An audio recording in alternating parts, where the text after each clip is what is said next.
I want to go live, please. There we go. Okay. There we go. We're Good live. evening and welcome to episode 86 of Pillar Talk. I'm sitting here with Bobo, the Bible Belt brawler, fucking O'Bannon, baby. That's who I am. What's up, Bobo? Oh man, just loving life. How about yourself? Oh, I'm fucking having a good day, man. Tell us a little bit about yourself. Oh man, I'm Bobo. I'm a millwright out at Georgia Pacific Paper Mill. I work in the maintenance department out there, and I fight with the Bkfc in my spare time, I reckon. And I'm married, got two kids. Um, just do my best, take care of my family, take care of my wife. My wife has illnesses, sicknesses, and that we battle with every day. Matter of fact, she just went to the emergency room today. Had to go in and get some IV because she was dehydrating from her heart disease that she's got, on top of being sick. But other than that, man, I'm just about as laid back as they're gonna come. That's awesome. I see you and your wife's relationship, and that's the best fucking relationship ever. You guys are so fucking funny, man. Awesome. Thank you, sir. You guys, I like the way you guys bicker back and forth like that. The funny roast on each other and shit, man. It's good, man. Everybody should strive to have a relationship like you guys have. You can tell you guys are fucking best friends. Oh yeah, without a doubt. That's how me and T are. Yeah. She's your manager, ain't she? Yes, sir. We had some stuff went on, and that I wasn't happy with, and so I asked my wife. I said, "Look, I'm fixing to get a new manager. Um, I've been praying about it. I want you to be my manager." She said, "Baby, I don't know nothing about managing fighters. Period." I was like, "Well, you don't worry about the managing fighters. I got that. I'll take care of that part of it. I'll let you know the decisions we're going to make and how to go about that part of it." I said, "The part that don't have, the part that I'm clueless on, is the getting sponsors part." I said, "I need you to go about getting sponsors." She said, "Well, news is I know nothing about that either." I said, "Well, we're going to figure it out together." And in my 14 days before my first fight with her as my manager, she doubled my purse with sponsorship money. And so, went to work working a tail off, man. Oh, hell yeah, dude. See, if you put a little time and effort into it, you can do whatever the fuck you want, man. That's right. Yeah, Oh, what'd you say? doggone a horsefly. I'm sorry. Oh. It about knocked me out down south down here. So when did you decide you wanted to be a fighter? Man, look, I was in high school, okay, and I'm one of them guys that I turned 19 years old about 2 months after I finally graduated, and I was a Division I prospect in football, offensive lineman. I was 6'2". They had me listed at 305 pounds, and I run the 40-yard dash in 4.8 seconds. I mean, I was a boy dog, and strong as an ox, and they're about as smart as one too. And so they started telling me towards my senior year after I turned 18. They said, "Hey man, look, there's this tough man contest out at the fairgrounds. You ought to go get in it. I think you would do pretty good." So I went out there and I fought in one of them, and I knocked out two guys, and get in there towards the finals with somebody with some experience, and the Joker beat the fire out of me, man, and it upset me. So I got in a little bit better shape, what I thought was better shape. I got to where I could pick up more weights for a longer period of time, and go in there and absolutely put two dudes dead asleep. Get in there with a guy that knew what was going on, knew how to fight. He weathered a round and a half of me just wailing on him, and then beat the fire out of me again. Now we did that for about 4 tough man contests. Then I finally got with a local trainer there, Johnny Smith, and Mr. Johnny decided he wanted to start training me and teaching me how to fight and everything. I I was weightlifting. I wore a size 38 in the pants, and I was 335 pounds, just to kind of give you a little bit of an idea how I was built.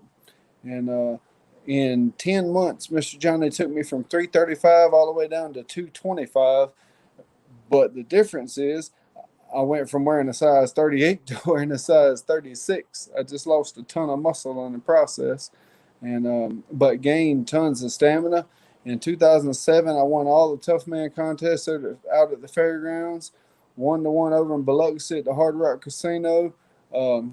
Turned pro and went 10-6 as a pro boxer. Then me and my wife got married, and she decided that she wasn't going to be married to a fighter, so fighting was out of the question. We was in church one day, and God laid it on our hearts that I needed to be fighting again, and some reasons why. And so I seen my buddy Brock Weaver fighting for this Bkfc, this bare knuckle thing, and I was like, man, this is crazy. This is wild. Who in the world would do this? I want to try it. Right. So Brock gave me the people to get in touch with, and one thing led to another. Next thing I know, I find myself 305 pounds wanting to fight in this, and they told me it was a weight limit of 265.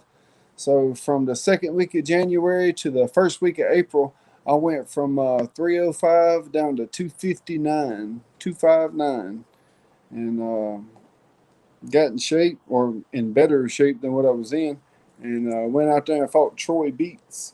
And we had Fight of the Night wrapped up until Jason Knight and Artem Lobov get up there and put up a Fight of the Century style performance. One of the best BKFC fights of all time still.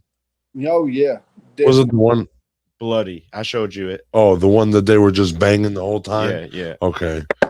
Teeth flying and everything. The teeth flying and everything? Yeah. That's badass. Yeah.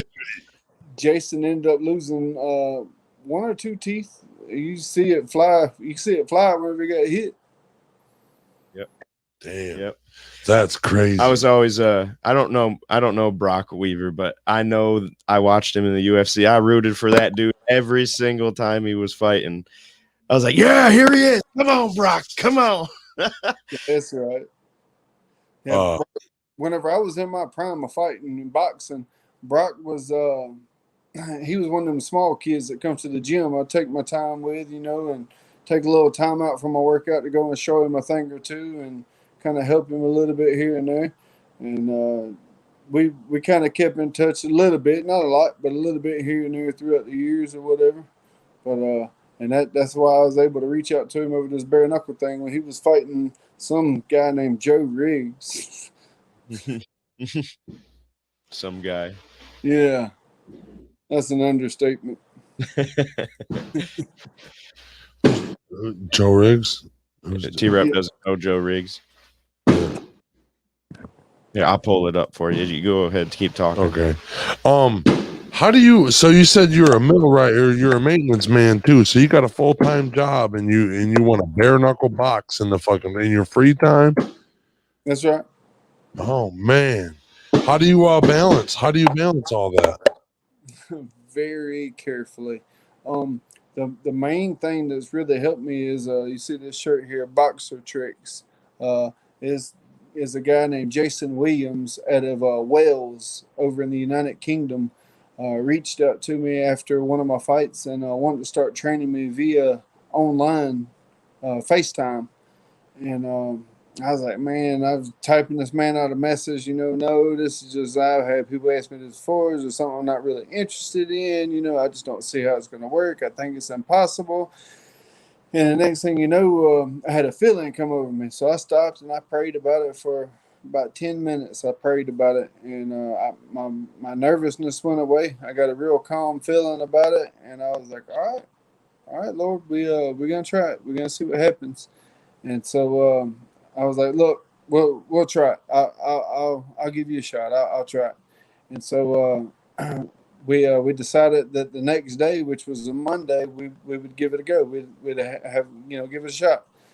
So before my fight with Arnold Adams, I was throwing my jab one way, and my elbow would come up whenever I throw my jab. And I was thinking if I could bring my elbow straight up like this with my jab, Well, whenever I was trying it, my hand would hit where just these two knuckles here would hit. The two little knuckles would hit, and I couldn't get the big ones to hit.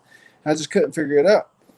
And so then fast forward a month and a half, and me and this guy, or a month, whatever it was, me and this guy's working out together. And the very first thing he shows me is how to throw that jab, where your elbow comes straight up, quicker, more sleek, more, opponent can't see it. It's not telegraphed, and make your fist land flat as well. And so that was the very first thing he showed me. I was like, man, if this ain't God showing out, I don't know what is. Right. Hell yeah. And then you just learned how is bare knuckle boxing compared to like regular box? Like how do you compare that? Like how do you get ready for a match in bare knuckle? Man, it's training for a fight, for a boxing match is training for a boxing. Now, when you start talking MMA and kickboxing, you got different kinds of being in shape there.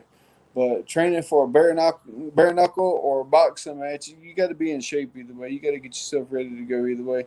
But the difference is with boxing, I can block a punch like this, because I got a glove on that's a little bit wider than my hand, and I can block the punch like that.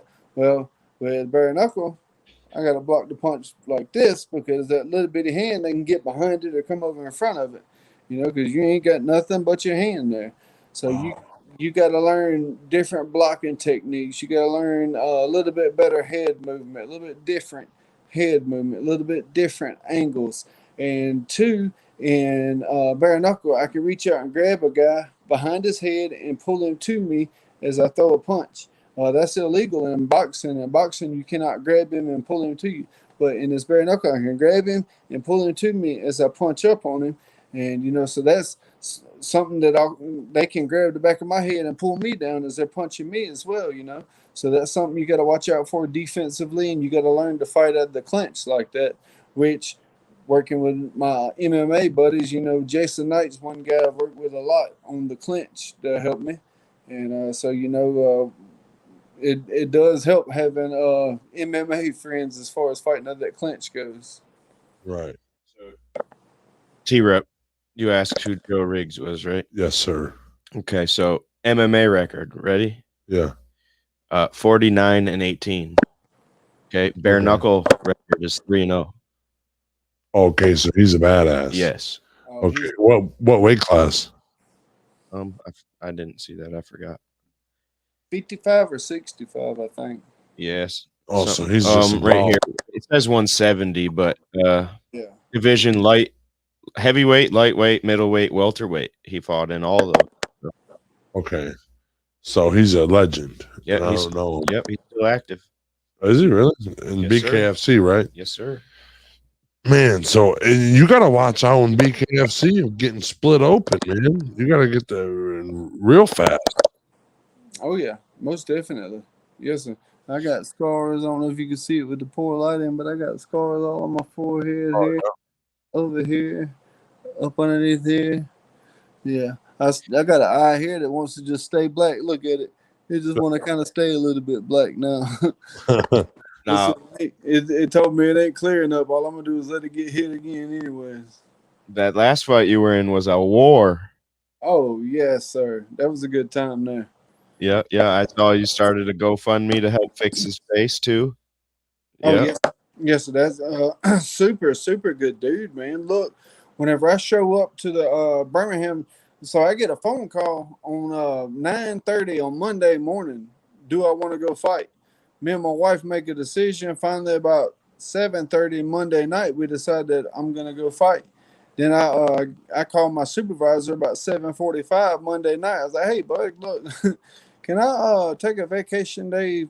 I don't know, Thursday." He said, "Like next Thursday?" No, like this Thursday. He said, "Like 2 days from now?" Yes, sir. Probably not, but I'll try to put it in for you. And believe it or not, it got approved, which is a real big deal. And where I work at, that's a real big deal. So anyhow, I got my vacation time and everything put in for it, and go up there and walk in, and the dude walked straight up to me. He's like, "Bobo, man, I want to thank you for taking this fight, man. Thank you for accepting it, especially on such short notice, dude. It's an absolute honor to share the ring with you, man. And it's awesome, man. I was like, all right, yeah, no problem, bud. I want to, look in a fight anyway. So I'm in shape. So yeah, hopefully we can go out there and put on a good show. And he was just very genuine, very sincere on thanking me about the fight. And I'm like, man, this dude either doesn't know who I am, or he's crazy, or he's super tough. And I found out he's a little bit crazy and a little bit super tough. Yeah. So what'd you do to make him fucking need fucking help? It was Getting just surgery it was on his face. beast. It was He look, man. So what he told me, this is what Zach Thomas told me, is that I'm extremely accurate with my punches. I landed 68% of my punches I threw, but up here in the roof of your mouth, you've got a plate in the roof of your mouth, and somehow or another, I hate that it happened. He cracked one of the plates in the roof of his mouth and had to have 2 of his teeth pulled so that his plate could heal back correctly. Look, this is the kind of boy he is now. This kind of fella he is. Look, so I was like, man, how much is it going to cost to get you implants and everything put in? Let me know, and I'll go ahead and start trying to save or raise money to help you with that, He's like, oh, man, no, we can't do that. Huh? He's like, dude, look, he said, I'm up here where everybody plays hockey. He said, if you're old enough to skate, you're old enough to play hockey. He said, so a guy with a full set of teeth up here is known as a sissy. So I'm actually finally known as a tough guy now that I'm missing a couple of teeth. I think I'm just going to leave it like that. I kind of like the way it looks anyways. Right. That's funny. What a good guy. Super cool dude, man. Super cool dude. That's what I've learned about Bkfc. These guys are really humble. Well, we've interviewed a couple of you guys, and that's what we've noticed. You guys are a lot closer than what I've noticed in other sports. You guys are like a big family in a lot of times. Yes, sir, man. It's amazing how. So there's some people that you would never imagine, like what you see on TV with them. You're like, man, I hope I don't ever have to meet that guy, and I hope I don't ever have to be around that guy, and just the way that they act on TV, the way that the trash talking and all that. I hope I don't ever have to be around that guy. With that being said, I want to let it be known that Arnold Adams is one heck of a guy. That is one heck of a guy. All the trash talking and everything like that. That's how the man sells himself. That's how he sells his fight. Everybody's got to have their way to sell their fight. My way is, hey, man, nice to meet you. Let's go in here and beat the fire at each other. We can hug afterwards. That don't work for everybody. So he's got his way that he sells his fight. My wife and I sat backstage and talked to that man for about 30 minutes. Super, super awesome dude. Awesome guy. That's good. That's good. It's almost the same thing with Malo. Everybody's like, oh, that dude sucks. He's fucking, all he does is talk. That dude's a nice dude. We sat here and talked for about an hour. That dude's awesome. Oh yeah. Look, Malo was at the fights in Birmingham. Malo knows he knows me and my wife. We've spent some time talking, online, in Messenger, in person. And he knows about my wife's heart diseases and nerve diseases, and knows she got 11 different diseases, and knows that she can't really be up and exerting herself very much. My wife got too caught up into my fight and got up and was trying to jump and just bending her knees and standing up, about all she was able to do. But hollering and screaming and everything. Brandon Lambert seen what was going on, got his girl right there beside him. His girl had not met my wife yet. Brandon Lambert sets his drink down on the floor so he could put his hands around my wife's waist so that she could still jump up and down and holler and scream and have a good time and still assure that she does not fall. Come on, man. That's a super good dude right there. Yeah, that's a good dude. Yeah, what a good guy, man. Hey, he also took a punch from her that night. Yeah. that old backwards punch. She was all excited and backhanded him. Oh, really? Yeah, she was jumping up and down like this and come back and hit him right in the face. There's a picture of it on my page somewhere. The joke was he got sucker punched twice that night. Oh, he was the one that got sucker punched? Jesus. So what did happen that night? A bunch of bullshit. Oh, a bunch of crap, man. A bunch of crap. I don't even like talking about Yeah, it. we don't gotta go into that. There's some cocky guys. There's gotta be. It was just a bunch. I read into it and I watched all the stuff, but we don't got to get into that. Oh. Yeah. I mean, that's the best thing to do. Like, you're showing up to fight and you fucking really respect these guys. So you know they're bringing their best. Everybody's bringing their best. All you gotta do is go in there. Whatever I've been told about Bkfc is you gotta go in there and really fucking fight, and you can fight again. Hey, look, I'm sorry, real quick. This Eric D'Angelo, that's my corner man right there. That's my brother right there. I love that dude to death. That's he's out in Oregon right now, out on the West Coast. You know, we live out on the East Coast in Mississippi, but he's out on the West Coast right now working. I'm sorry to cut you off just like, but I'm gonna give a shout out to my corner man, my best friend, Eric D'Angelo. I love that dude to death. Shout out Eric. Shout out him. But yeah, man, look, some of these guys come in with a chip on their shoulder at everybody and just don't want to get along with nobody. And I would imagine they're probably that way in most of their life, you know, personal life, business life. I would imagine they're that way because a lot of these guys come in and, man, you'd look at them, you'd be like, man, I don't even want to be caught in a dark alley with that dude. And then next thing you know, you get to talking to him, and it's a super cool dude, man. Just super cool, laid back, down to earth, just a genuinely good guy.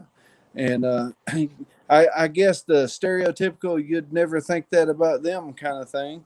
But, man, there's so many good people in this business, man. Now, granted, there are knuckleheads here and there. You know, there are some of them that's bad characters, if you want to put it that way.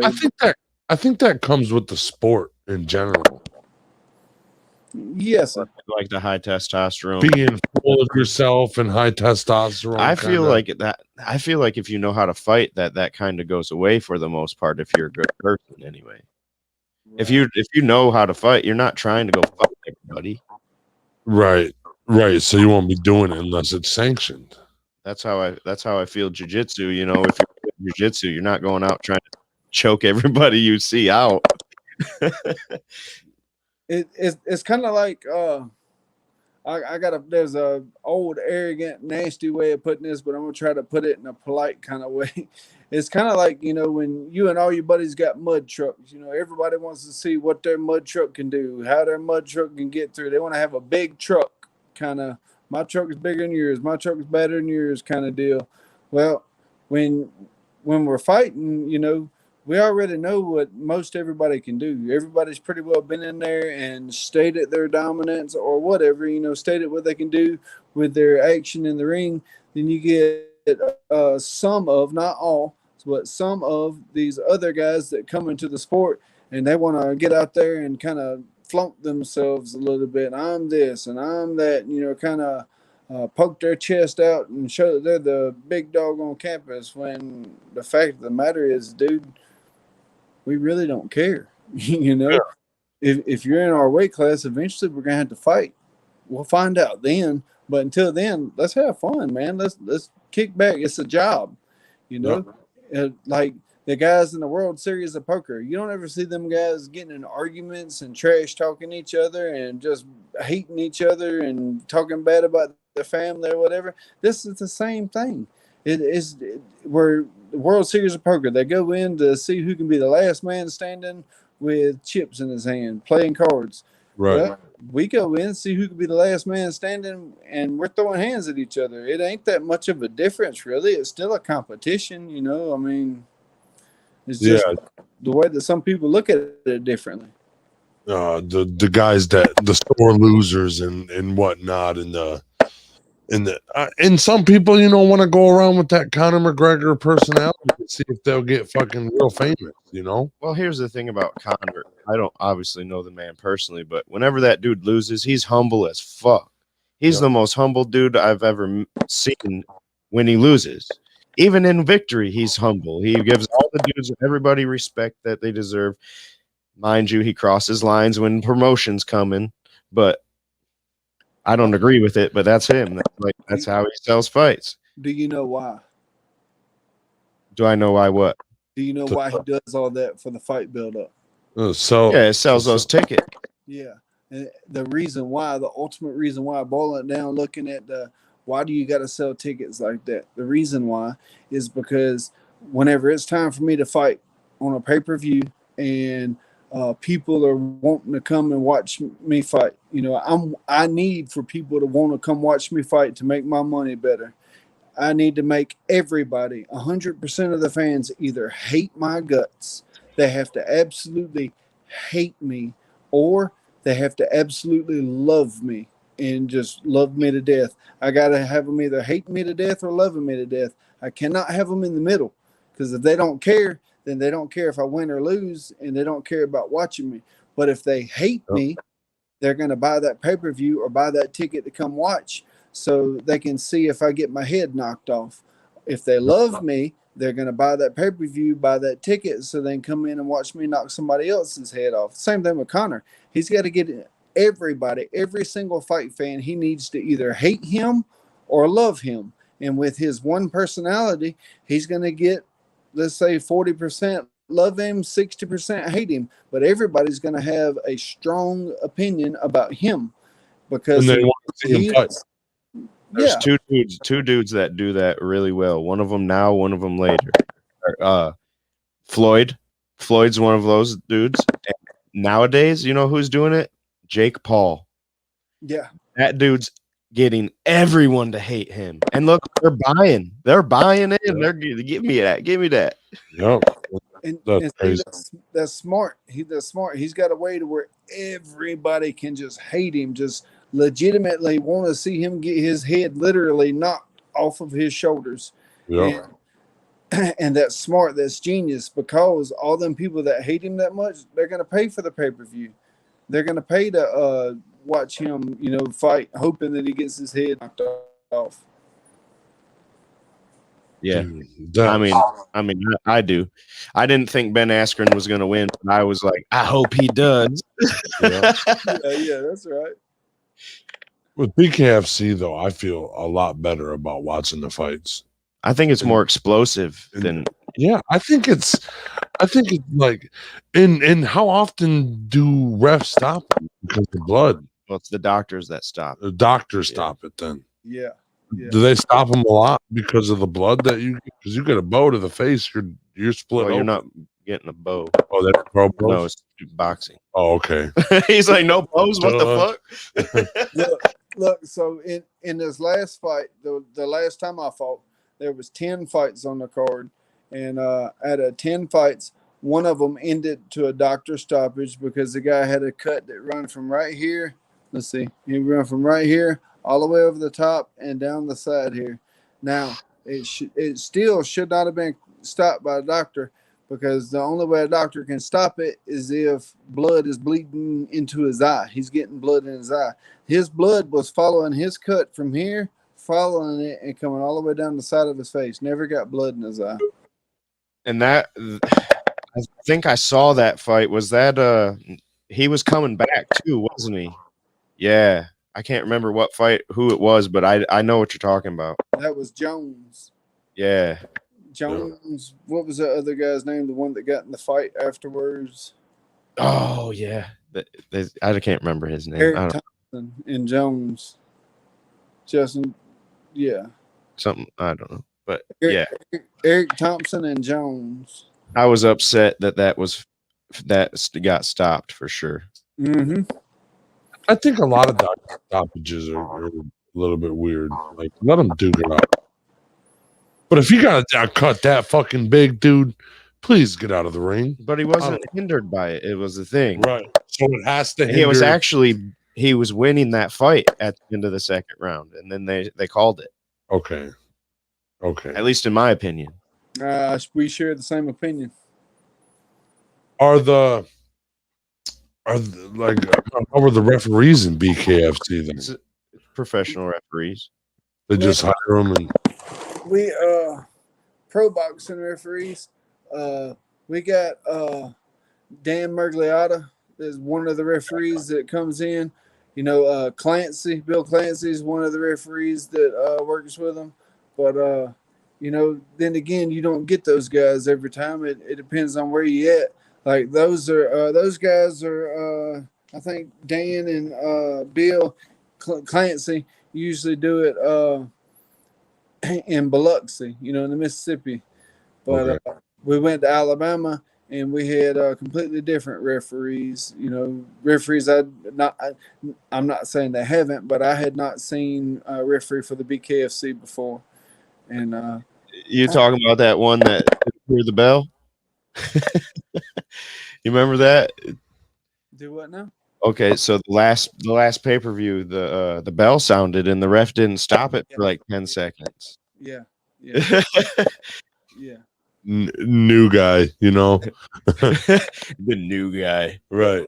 There was a couple mishaps, but I mean, there was folks that said that there was one time in my fight where I had my opponent on the ropes and was just laying into him, and he was defenseless, was not doing anything to stop my onslaught. And the referee jumped in and gave a standing 8 count. And there was folks that said that, you know, according to the rules, and I know that it's right, according to the rules, that's supposed to be into the fight. You don't, you know, give a standing 8 count there.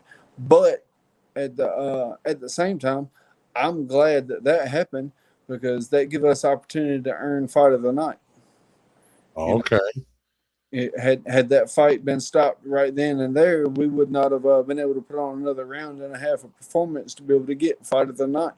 So you know, a lot of people made an uproar about it. I talked to the guy afterwards. I got no ill will towards the guy. I'm actually glad that it went that way because, you know, they give us the opportunity, like I say, to earn fight of the night, put on a performance and make a good showing of it. That's fucking good, dude. And that's what I like about BKFC. They're trying to put on a fucking show. These fighters are coming out to fight and put on a show. Let's go out here and lay our fucking souls on this mat. That's what I like. Yes, you got a bunch of gritty fellas in the BKFC here. You know, we know that we come in and we got 5 2-minute rounds. We got 10 minutes worth of fighting time. You know, and you got to go out there and get it. You got to get after it. The rounds are 2 minutes, and you get a minute break afterwards. In the shape that we're supposed to be in, you can go out there and hold a sprint pace for 2 minutes. Yep. You don't even have a chance to get tired. Exactly. Just hold the pedal down. You'll stop when you get there. I think even MMA, was pretty crazy to me. But BKFC, dude, when I started learning about it, I was like, this is the coolest shit I've ever fucking seen. I think it's more old school. Like, you know what I'm saying? Like, oh yeah, definitely. How supposed to be. Yes. Like use your real body. Don't wrap your hands up. Use your real fucking body. But you can still clinch. It's different. Yeah. But like you said, you can grab the back of their head and punch the shit out of them. Yeah, only with one hand though. Do right. You know why originally, way back when, do you know why the boxing gloves were brought around? Just I would assume to calm down the cuts. No? The boxing gloves were brought in to protect the fighter's hand. That's what the boxing gloves were brought in for. So if you're protecting my hand and I'm able to throw my hand harder, what's that mean for your brain when I hit your head? What's that mean for your ribs when I hit your head? Now, you take away those boxing gloves, and quite obviously, I cannot punch you in the forehead as hard as I could bare knuckle. I can't punch you in the forehead as hard as I could with a boxing glove on and all the reps and everything. Is impossible without breaking my hand.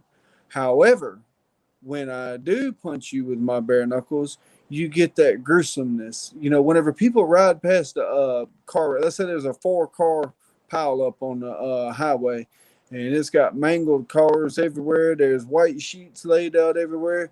There's fender benders when you pass by those wrecks. Now, why in the world, when there's 4 cars mangled up everywhere, are there fender benders with people passing them? Because everybody's doing the rubberneck. Everybody wants to look over there and see that mangled car. Everybody wants to see that head rolling around. They forgot to cover up. You know, people want to see that gruesomeness. Well, in the BKFC, we give them that gruesomeness. We give them the blood. We give them the swelling. We give them the high tempo uh, pace of fighting. You know, they get all that, but at the same time, as a fighter, I'm protected because I don't get all the damage to my coconut, you know, and my brain's not getting beat around as hard, as solid. Yeah, it still hurts. Yeah, it's still hard. You know, yeah, it's still enough to knock you silly, you know, knock you out. You gotta think about your punches. You can't just be throwing. Exactly. Yeah, and because your wrists are wrapped, ain't they? For more sturdiness. I'm able to tape from here. I'm able to take from about 3 inches down below my wrist all the way up to 1 inch below my knuckles, and I'm able to have one roll of gauze to cover that, and then I can only have 2 layers of tape over that roll of gauze. So Okay. yeah, it's supported, but it's more supported to keep your wrist from doing this Snap. one way or the Yep. other. And but as far as like when you punch these bones up here, they still flex some because they're not supported as tight because you don't have that much wrap on them. So if you punch and you just hit on this pinky and that pinky flex like that, that bone right there is going to snap whenever it flexes that away, you know. And so you have to pay attention to how you're punching. You have to pay attention to landing flat instead of landing with just that one side. You know, you got to land flat like this instead of landing with just that part and breaking it, you know? Yeah. So, oh, Yeah, me and my buddies one time had a little boxing tournament, and that happened to me. I jammed my pinky, and I was like, "Well, there's that." Let's see. Let's see. Right above my finger there, I don't know if you can tell or not, but running right there, there's a scar Yep. on my Yep. hand. I I had see a it. professional boxing match in Idaho. I fought a guy named Skylar Anderson. I think he was 6'7", 275 pounds. His record was like 15-1, and he headbutted me at one point and put a big old cut over one of my eyes. And then I hit him with a big overhand right and dropped him. Well, I knew it broke my hand whenever I did it, but I knew I had to finish him that round. And he got back up, man. I went to beating on that joker and beating on him, and I just couldn't finish him. And so I ended up having to. I went and fought the next round, and he hit me. I had my hand up. He hit me with a left hook, and I had to put my hand down because that hurt so bad. And he just pretty well beat my right eye shut with that jab after that, a jab and a hook after that. But they ended up stopping the fight because my hand was broke or whatever. But look, I'm telling you now, you break them hands and that's it. It's done. It's over with. You don't want to punch no more. And if I was able to break my hand with all the wraps that you have on with a professional boxing glove, you know, the professional boxing wraps have a cast on your hand, you know, built up real big and all that sturdiness. If I was able to break my hand with that professional boxing glove on, I know I've got to scale my punches back some, you know, with the bare knuckle. right. So you get more accurate. How many hand? How many hand? How many hand injuries is there in BKFC? Then is there a lot of them, or Man, the only ones that stand out to me that I know of is Charles Felony Bennett. Uh, you know, he I think he injured or broke or hurt, whatever, injured his hand in 2 different fights. And that's really and then my first fight, I fought Troy Beats Troy Beats hit me with a short left hand that dropped me. I mean, dropped me hard. It broke my nose in 4 different places, and that punch broke his hand in 2 different places. And outside of that, I don't. You know, I'm certain there is. I'm certain there is others injury. Marcel Stamps.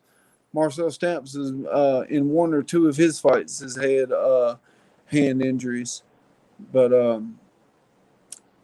so that's just what 4 injuries, 5 injuries that I know of to the hands out of how many fights have there been? That's not even that much. You would think there would be more. Right, right. So your original passion was football. So you played your whole life. So what did you want to be when you grew up, like originally? Rich. Rich. Okay. Yeah, and now, how did you define rich then, and how do you define rich now? Oh man, look, that's crazy. So I was just thinking about this the other day. Back then, Rich was having multiple ATVs and 4-wheelers and boats and jet skis and a different truck for every day of the week, a different car for every day. That was all kind of property and land and different houses. And man, now I want a house with some land, a nice vehicle for myself. That's wealthy as far as I'm concerned now. But back then I had a imagination like this, man. Yeah. Oh yeah. Everybody does back in the day.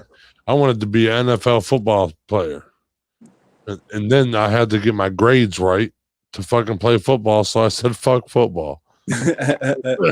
Right. I was there.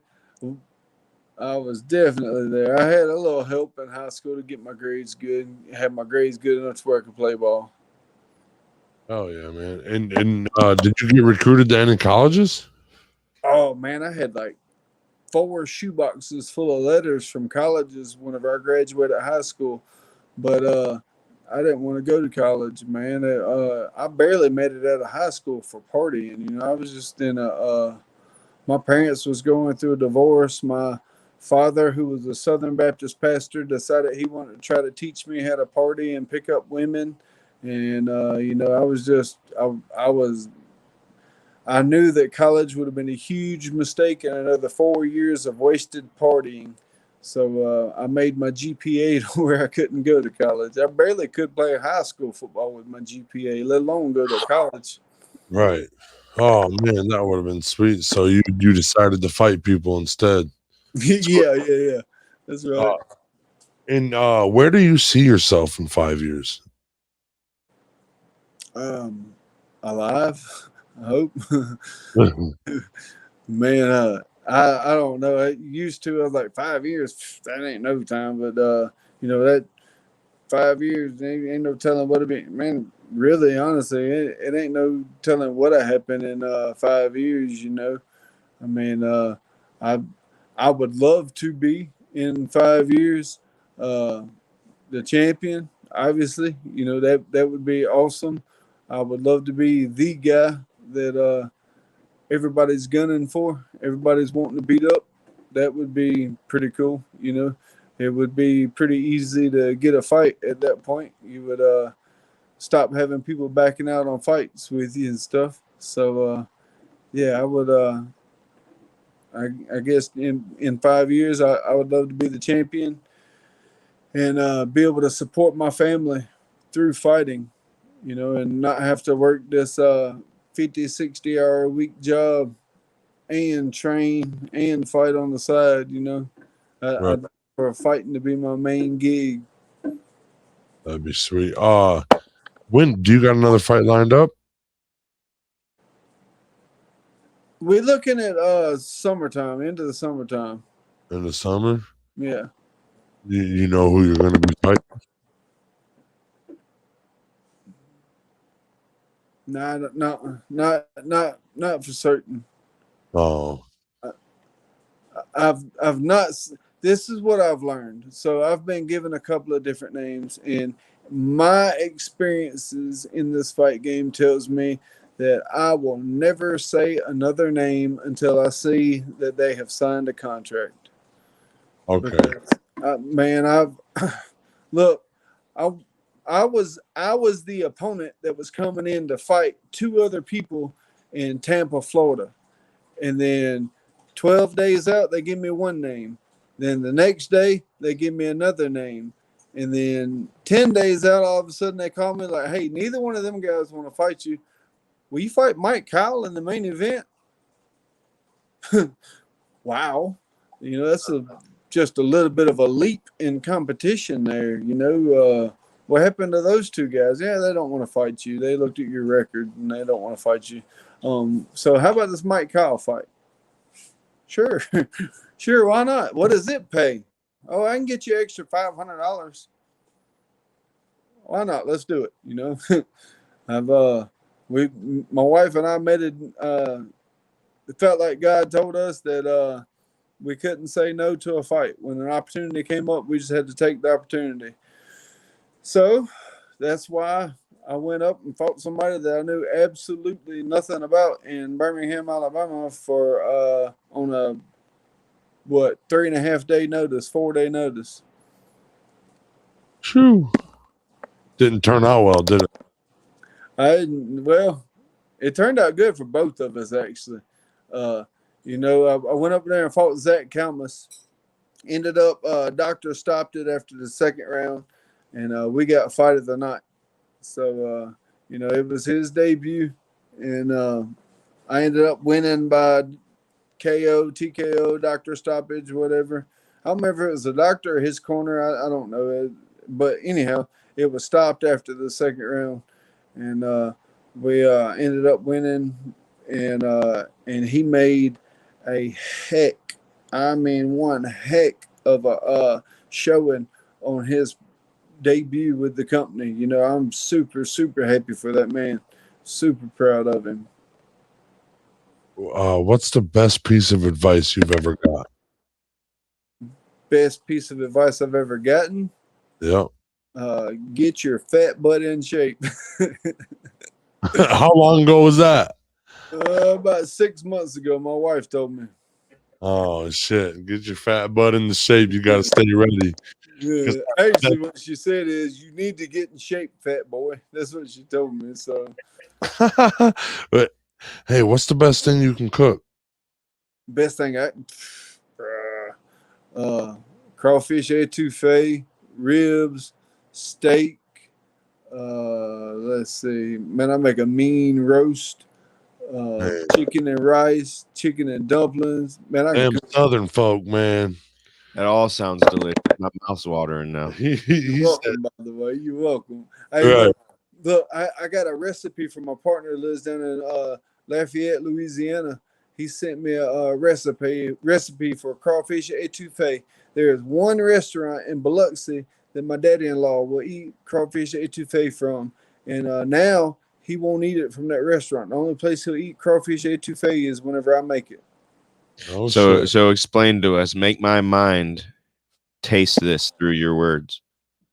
It ain't gonna work because the way you cook it is completely deceiving. But I will try. You take one large onion, a red bell pepper, a yellow bell pepper, a green bell pepper, and you chop it up real fine into little bitty chunks.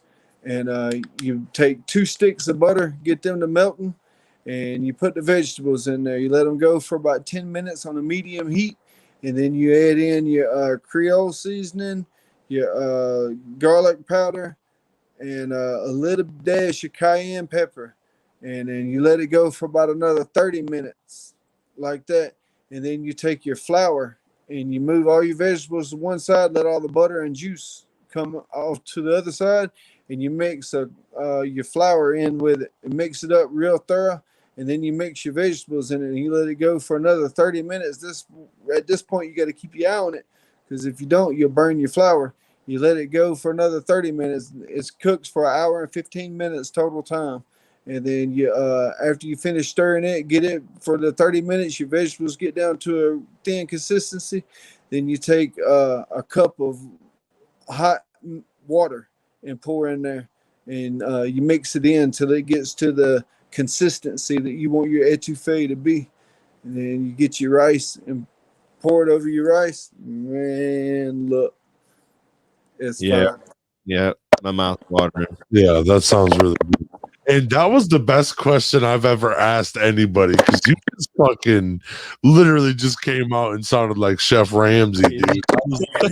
I was sitting here like, dude, are they watching me like lick my lips right now? He's or like, what I is don't it?" even know what etouffee is. Yeah, But I don't know what it is. Try it, bro. Right. Look, okay, look, I forgot the main part. All right. So then after you get all that mixed up, then you take your crawfish tails. They sell peeled crawfish tails in a container, like a 3/4 pound container. I'll take 3.5 pounds of crawfish tails, spicy, already cooked crawfish tails, and then Oh. put them in there in that mix, and then mix it up.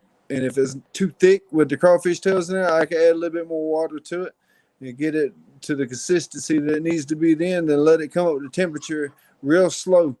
Let it go for about another 45 minutes where all the flavor blends in together. Then it's ready to put on some ice. On some rice. Then the boils are my favorite. I turned into a beast. I turned into a savage animal. Man, Dude, I disgust people sometimes. I look up from my bag and it's like people looking at me in shock. eating that shit, dude. That sounds good. And I don't even eat seafood, man. Honestly, that sounds pretty good.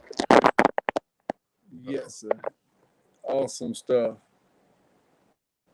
What's the weirdest conspiracy theory you know or that you believe in? Man. If you got a text message, you might have to go out and come back in.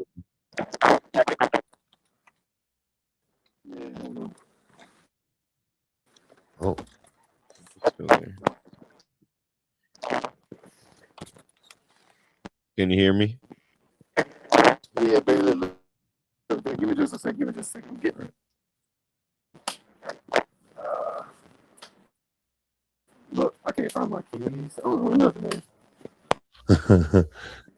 having a little technical difficulties, but it's all right.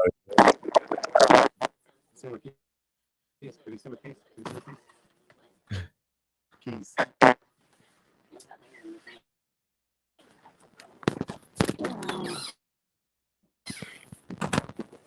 You can hear some shit. You gotta love this.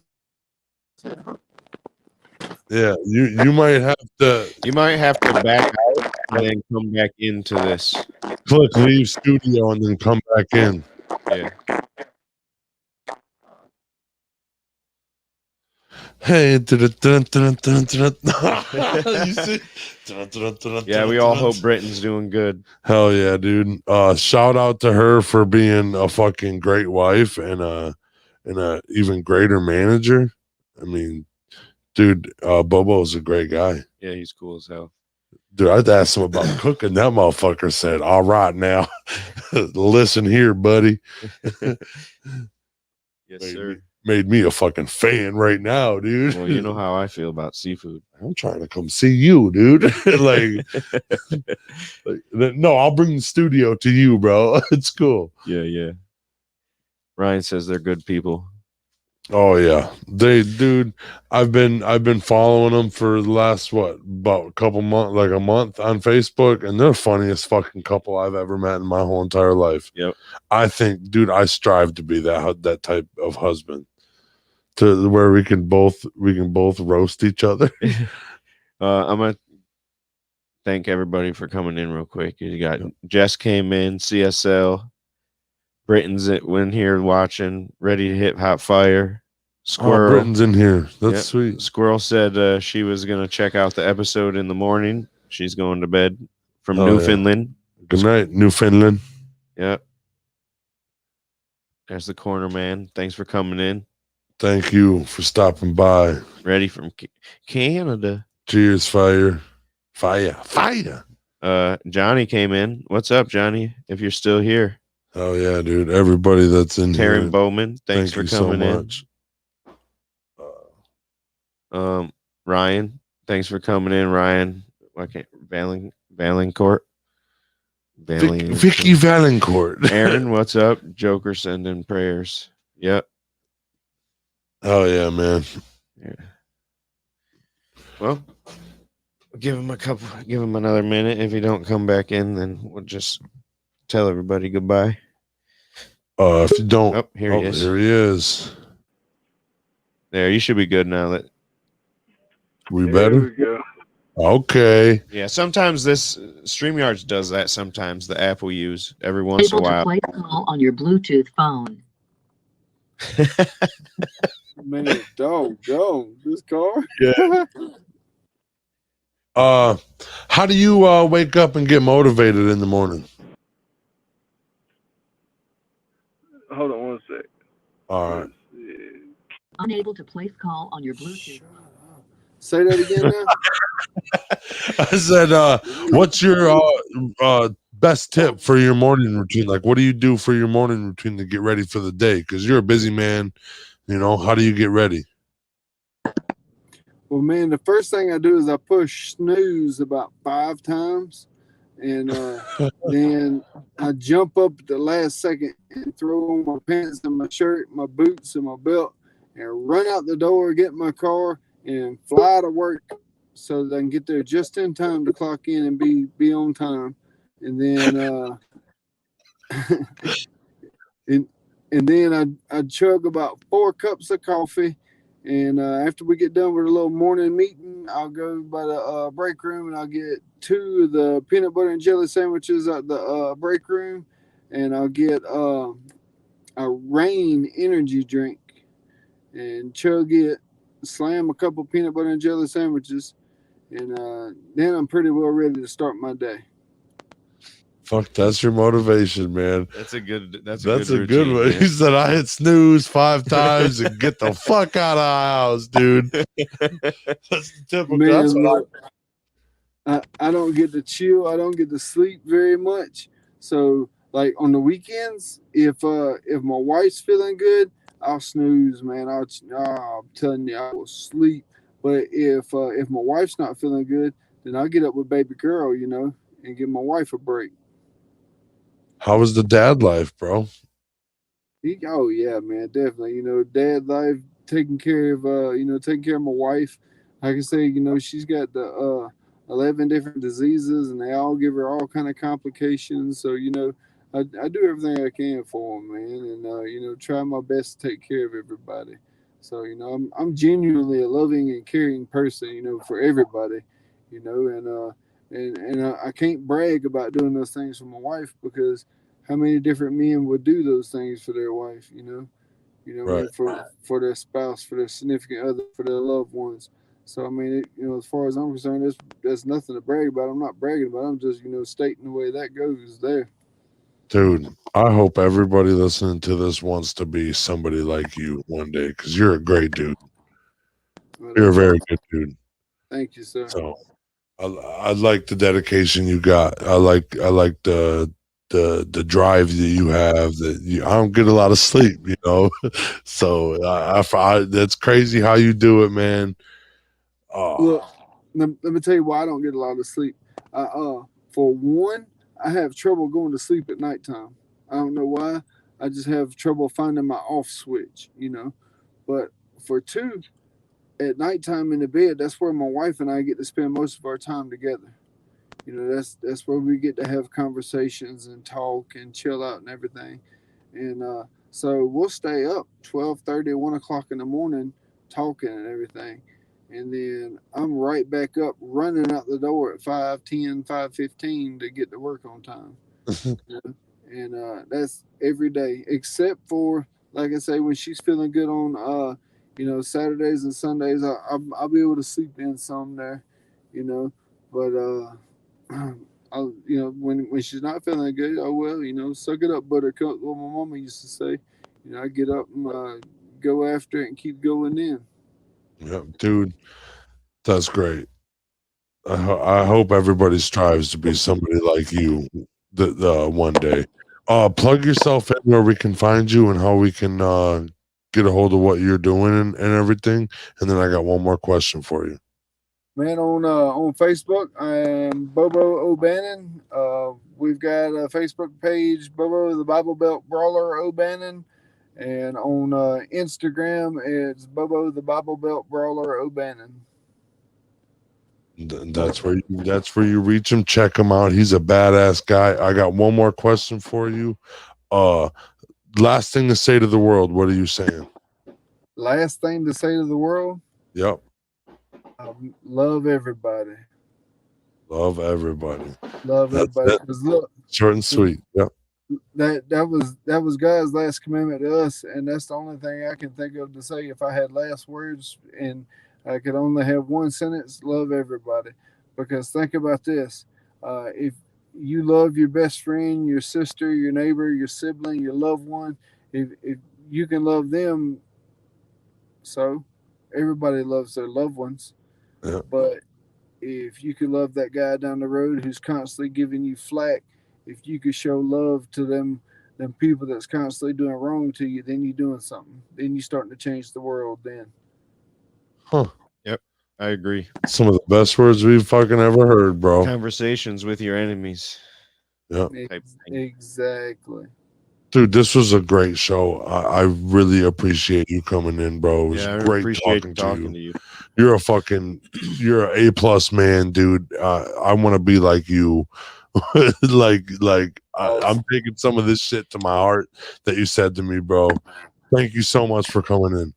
Awesome. Thank you very much for having me, man. Y'all have a blessed evening. You too, sir. That's it for episode 86. I love every single one of you. Have a wonderful day. Brought to you by BrainJerk. Fuck yeah.